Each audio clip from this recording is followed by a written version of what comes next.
Hi guys, today I am doing a little comparison between the Lumix FZ300 and the Apple iPhone 11 Pro Max. So stick around.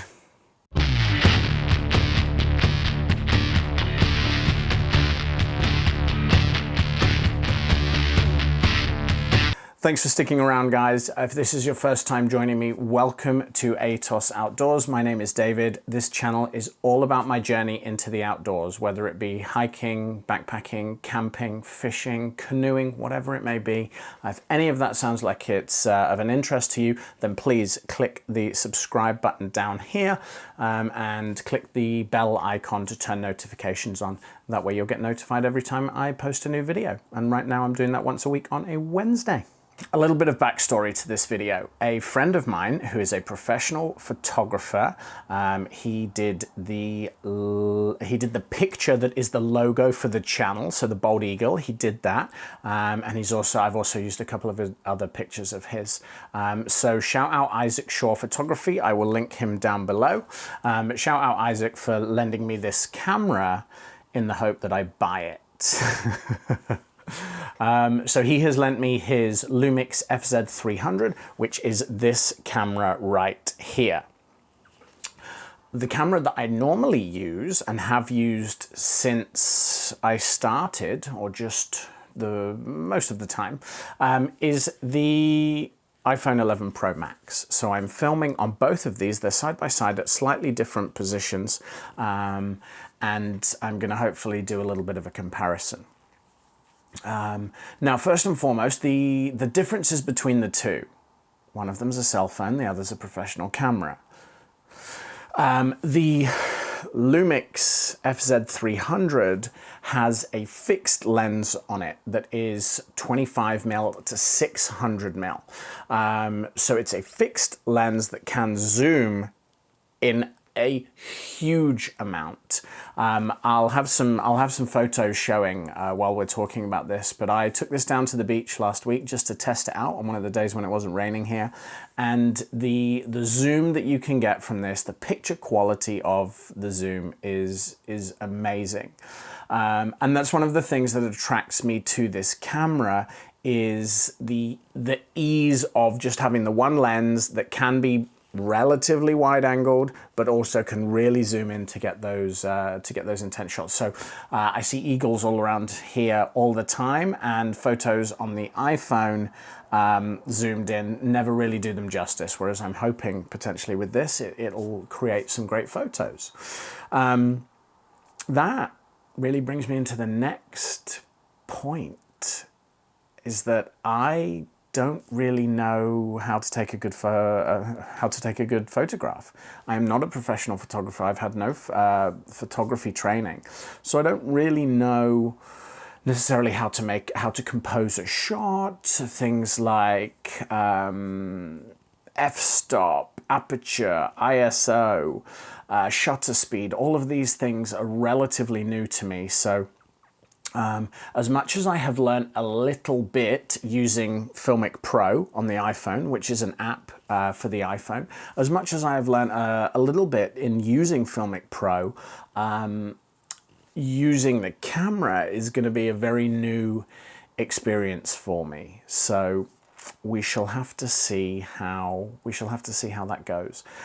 There's going to be a lot to learn. However, the Lumix FZ300 is a relatively beginner-friendly camera. I mean, you can put it on its auto mode, and that's what I'm shooting on right now. You put it on its auto mode, and you're doing pretty well, I think. So that is great. Some of the other differences is one's a cell phone and one's a camera. So one's about this big and one's about this big. The cell phone is obviously lighter, can do a bit more.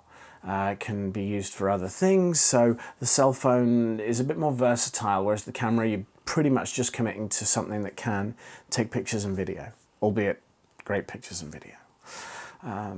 The camera does shoot in 4K, the iPhone can also shoot in 4K, the computer behind me should be able to edit in 4K, so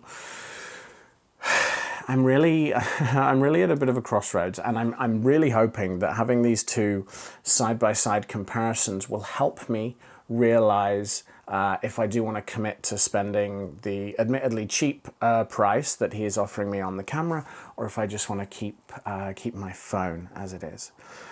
Now, when I started, I just started with my phone, and then I bought a tripod, and then I was using a microphone I had access to at work, and then I bought a lav mic, and then I bought a different shotgun mic, and then I got Filmic Pro somewhere in the middle to unlock some of the manual controls for the iPhone and things. So I'm gradually stepping up my game.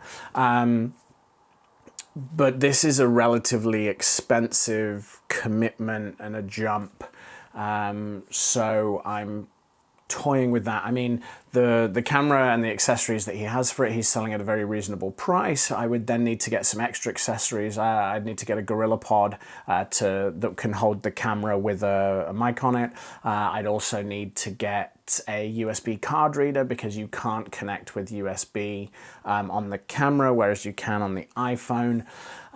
So I'd need to invest a little bit in this, and I mean, it's going to be an investment, but ultimately it's an investment in what I'm doing. It's an investment in my YouTube channel. It's also, I guess, an investment in my skills, whereas I would have to learn more about this camera that would, you know, help me develop, I guess, as a photographer, which in turn is going to affect my videography. So, as I said, it's a commitment, and I just really have to decide if that's what I want to do. So I would love some comments from you guys down below. What do you shoot with? What's your setup? Let me know, please. Comment down below. Let me know. That may help me make an informed decision. But with the options that I have right now, it's very much a toss-up between this camera and investing in it, or sticking with the iPhone and waiting to buy a different camera. On that note, if I was to buy a different camera, I would probably be looking at the Canon M50, or there is a Sony model whose name escapes me, both of which have been highlighted as good beginner vlogging cameras. So they're going to be probably about twice as expensive as this. So this is a cheaper yet still expensive option for me. So I don't really have an answer right now. I'm hoping that when I put all this together to edit, it will give me a bit more of an idea of the difference between the Lumix FZ300 and the iPhone 11 Pro Max, but who knows? We shall see. And hopefully if you do like my channel and you do enjoy this content and you subscribe, click the button down here, then you will be able to see the outcome, I guess, over the next over the next few videos. So that's it for today, guys. I'm just sharing my dilemma with you, really, of whether I'm going to choose the Lumix FZ300 or if I'm going to stick with the iPhone 11 Pro Max. So we shall see. But thanks for watching the video. If you have made it this far, just one last reminder, if you do enjoy it, please click subscribe, comment down below, let me know what you use, and thanks so much for watching. I'll see you soon. Take care. Bye-bye.